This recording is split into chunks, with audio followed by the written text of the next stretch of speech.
Emocione dhe lot gëzimi shoqërua natën finale të edicionit 64 të festivalit mbar kombëtar të këngës për fëmijë në Teatrin Migjini në Shkodër. Eslin Kurti me këngën Kërce me mua fitoi çmimin e parë në kategorinë Junior, duke siguruar drejtën për të përfaqësuar Shqipërinë në Junior Eurovision Song Contest 2026 në Maltë. Jam shumë kënaqur për veten, ndihem shumë e lumtur. Të gjithë ne konkurrentët kemi punuar shumë fort për këtë arritje. Falenderoj kompozitorin, tekst shkruesen, jurin që më përzjodhi mua si fituese dhe si që është ambitor të prindër që më kam mbështetur në gjithë të rrugëtim. Prezantimi në Junior Eurovision Song Contest është një përgjegjësi e madhe, sepse unë do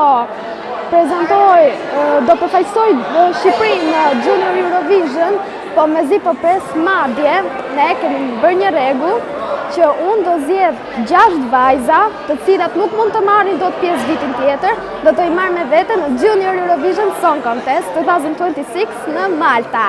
Në kategorinë të vegjëlve triumfoi Ajrit Rishti me këngën Nuk kam ku luj. Po, ndjem shumë, se prisja këtë gjë. Kujt ja dedikon gjithë suksesin tënd? Babait tim që më ka bërë tekstin dhe muzikën dhe Ilir Zogës që më ka bërë orkestrimin. Kam kohë që doja këtë eksperiencë. Për organizatorët, përzgjedhja e këngës fituese për Junior Eurovision i ka dhënë festivalit edhe më shumë rëndësi dhe vlerë artistike.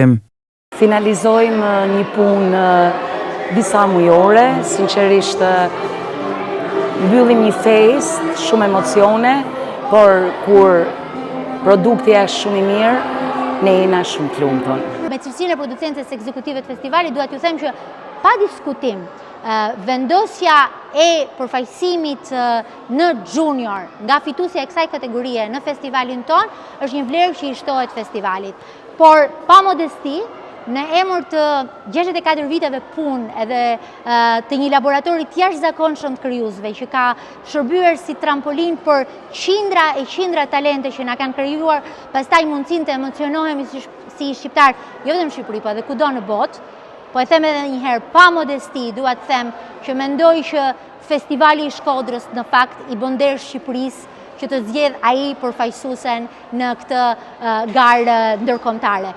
Një sukses në këtë festival arriti dhe Klea Shkreli, e cila u vlerësua me 2 çmime në kategorinë e të vegjëlve, çmimin për tekstin më të mirë dhe çmimi i tretë.